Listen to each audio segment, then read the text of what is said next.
Yo yo Sobat Angkers, terima kasih telah klik video ini. Sebelum kalian lanjut, jangan lupa subscribe dan turn on notification bersama gue A.H. Revi di podcast Angker. So, enjoy this video.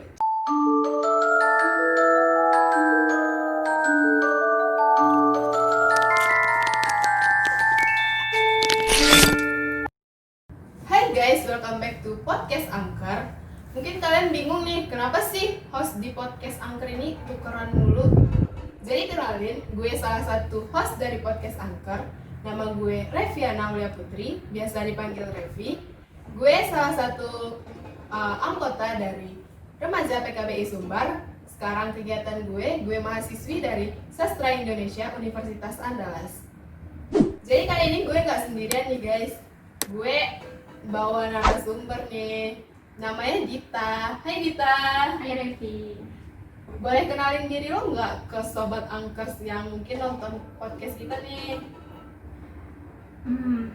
Oke. Perkenalkan, nama aku Sofia Ramadita, biasa dipanggil Dita. Sekarang kuliah semester 3 di Politeknik Negeri Padang, jurusan AM, Prodi Administrasi Bisnis. Selain itu, kegiatan di luar ada organisasi, yaitu SAN dan juga IMABI. Di kampus juga ada organisasi, yaitu HMJM. Mungkin sekian, Revi. Nah, kan lo, kalau gue pikir nih dari komunitas-komunitas dan organisasi lo, kayaknya lo tuh lumayan aktivis juga sih ya. Nah, kalau aktivis gitu, berarti lo bisa ketemu banyak orang dong. Gimana sih ekspresi lo ketika ketemu banyak orang gitu, inspiration lo gitu kali? Kalau untuk ketemu orang, jujur Dita kurang bisa untuk dekat sama orang baru, jujur. Karena Dita tipikal orang yang kalau nggak pernah berhubungan sebelumnya emang nggak bisa untuk mulai duluan gitu. Tapi kalau misalkan seminimalnya lah udah ada chat duluan atau pernah telepon, itu pas ketemunya udah lancar aja gitu. Jadi tergantung sih. Jadi lo agak introvert gitu juga nggak sih? Mungkin bisa dibilang. Nah kalau seandainya lo kan termasuk pribadi agak introvert nih, lo pernah ngerasain sesuatu yang aneh gitu nggak sih dari diri lo sendiri? Yang biasa dinamain apa sih sekarang biar hits gitu, insecure. Lo pernah nggak sih ngerasain insecure di diri lo gitu? Masalah insecure awalnya sih kayak ngerasa kenapa ya orang suka banding-bandingin kita dengan orang lain, dan aku nggak suka orang yang suka banding-bandingin, terutama masalah fisik. Aku terlalu sensitif sama hal-hal yang berbau fisik, karena aku sendiri juga nggak suka untuk ngejudge orang dari fisiknya. Body shaming Body shaming. Jadi kalau semisal ada yang nggak ke aku sih, kalau misal ke teman atau yang ke yang lain dia body shaming ke teman aku pun, aku orang yang paling nggak terima gitu. Karena menurut aku, untuk apa kita ngehina satu sama lain, ngata-ngatain satu sama lain, sedangkan Tuhan udah nyiptain kayak gitu ya kan.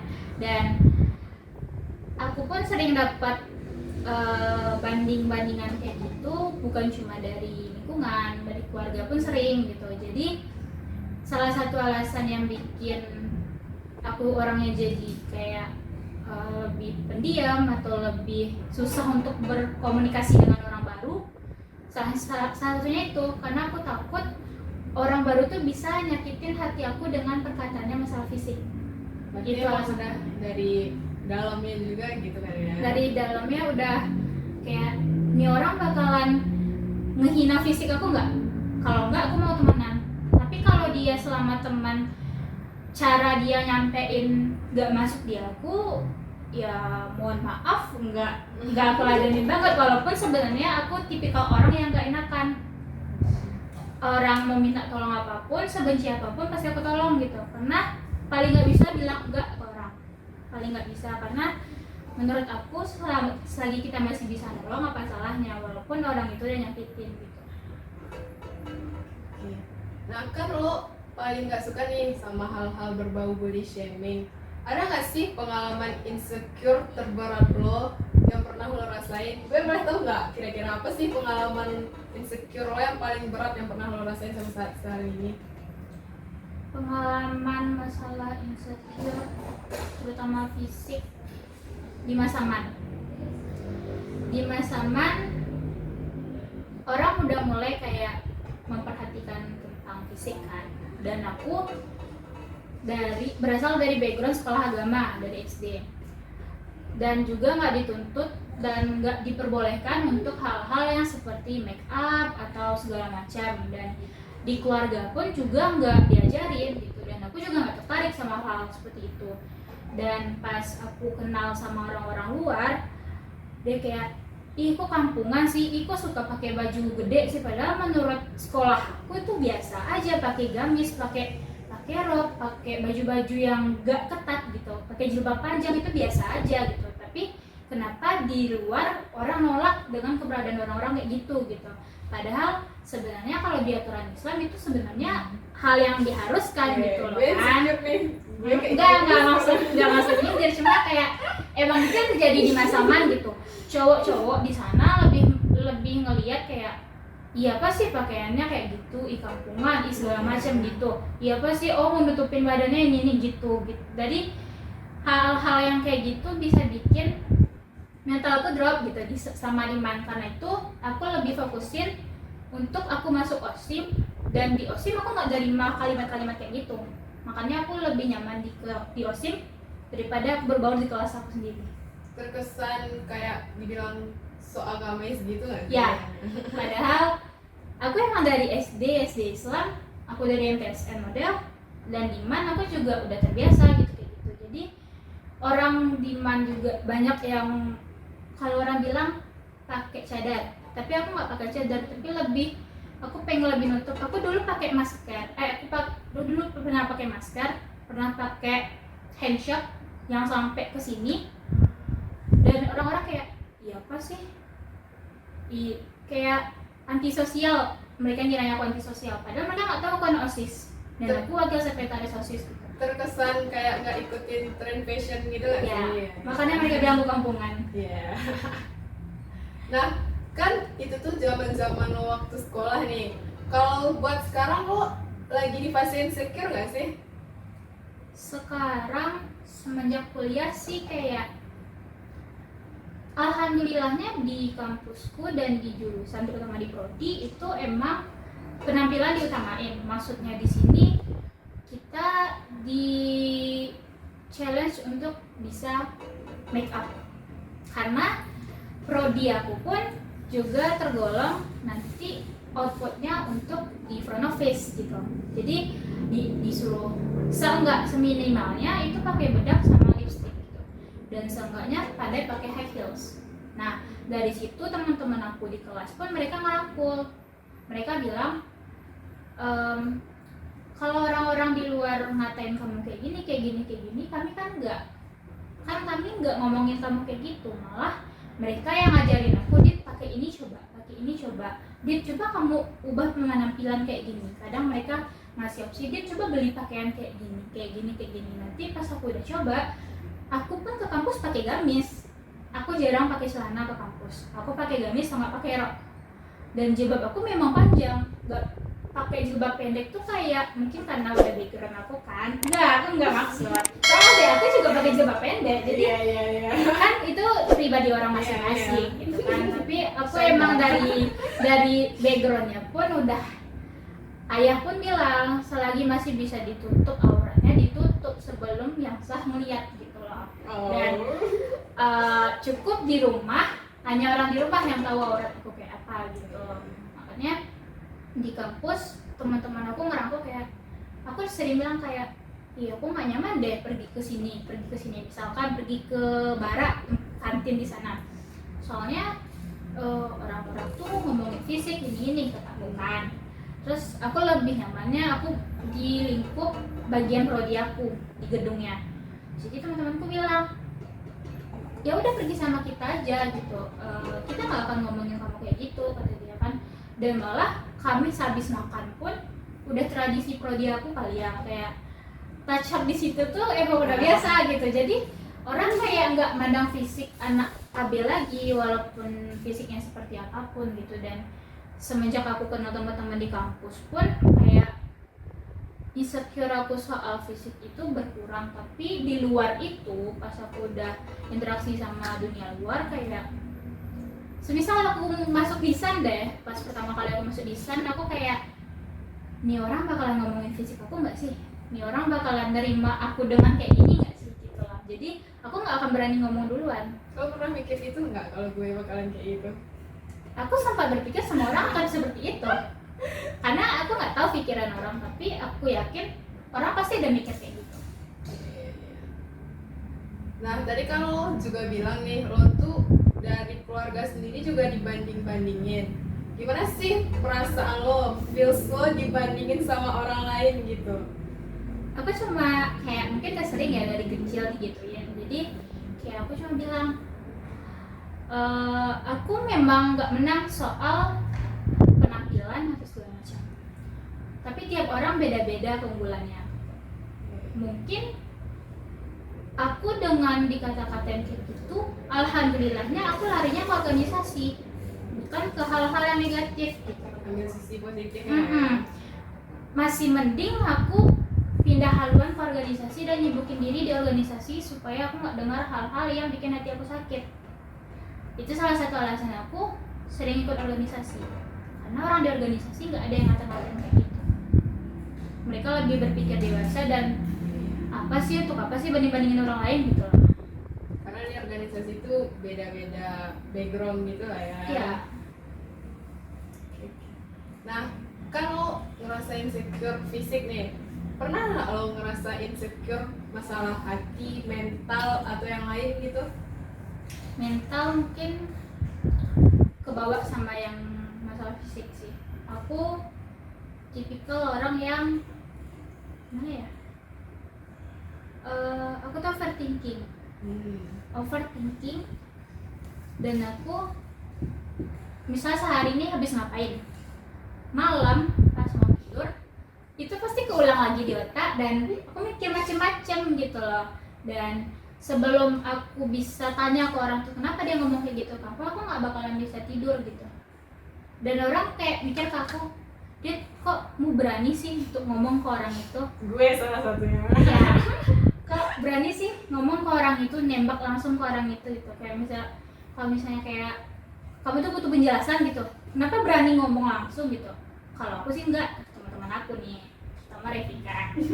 Terus aku cuma bilang, daripada overthinking aku meluas, daripada aku nggak bisa tidur, daripada kepala aku sakit mikirin itu.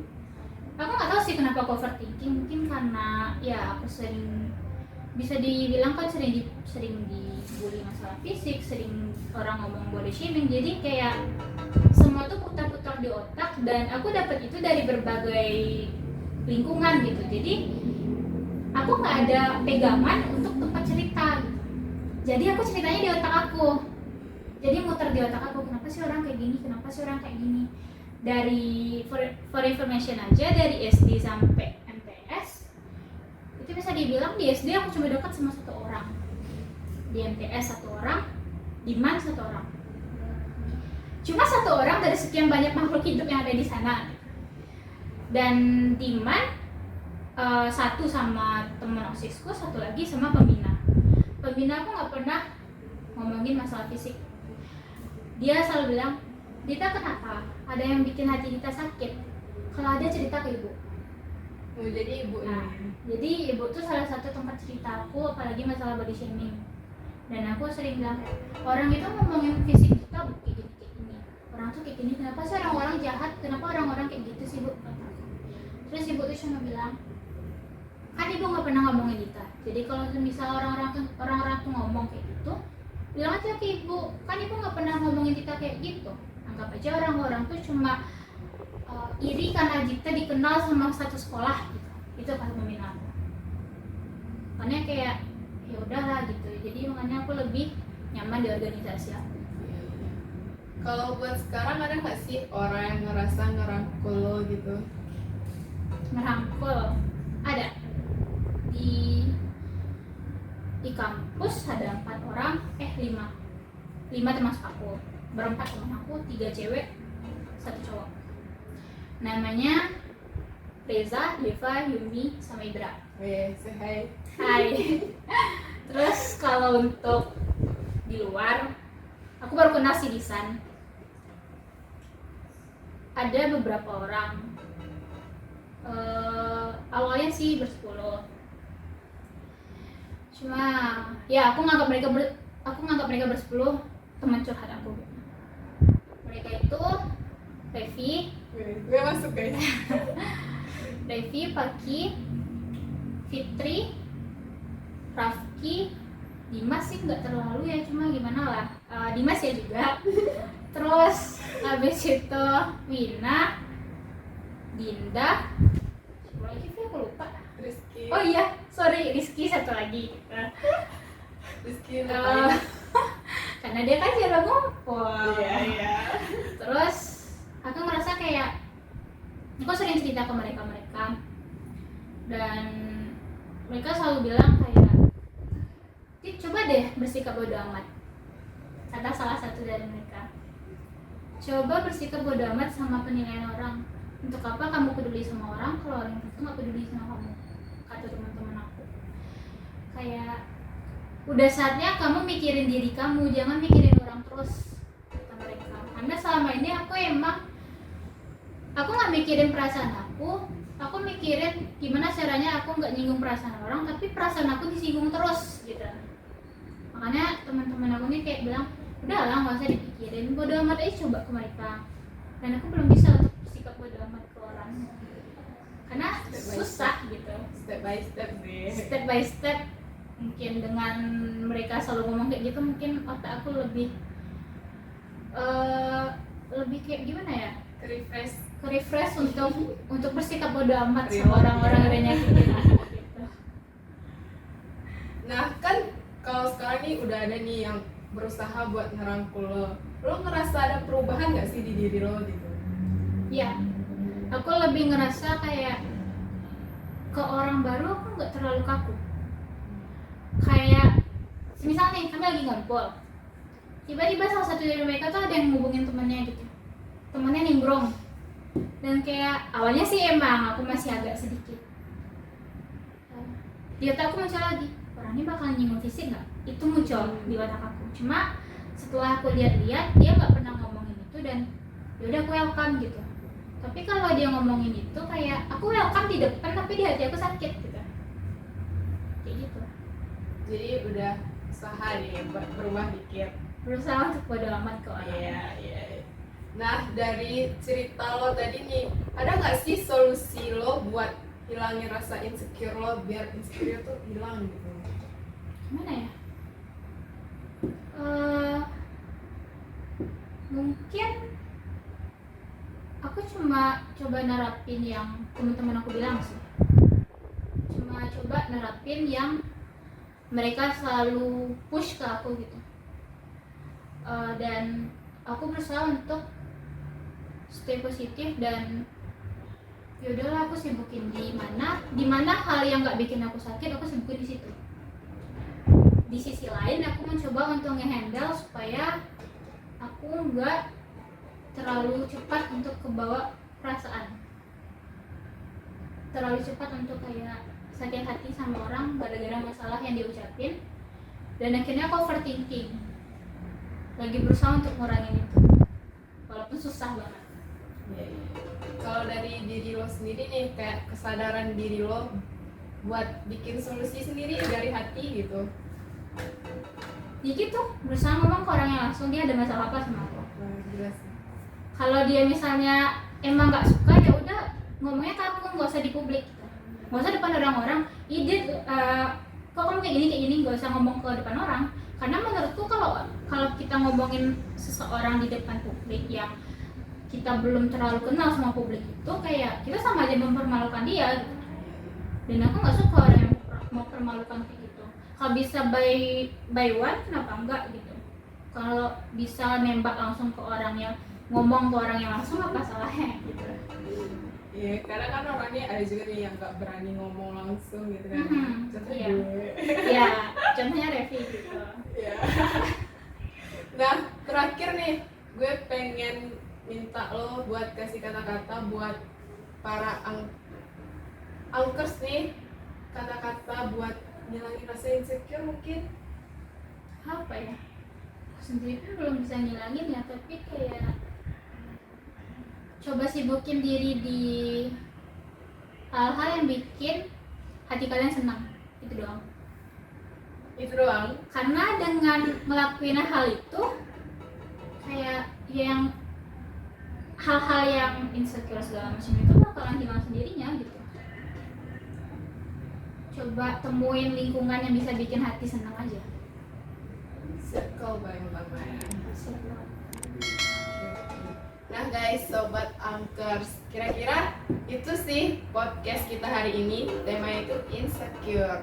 Nah buat kalian nih sobat angkers yang ngerasa insecure banget, gue juga lagi di fase insecure sih. Coba aja buat, ini dari gue sendiri sih, buat tetap mensyukuri nikmat Tuhan.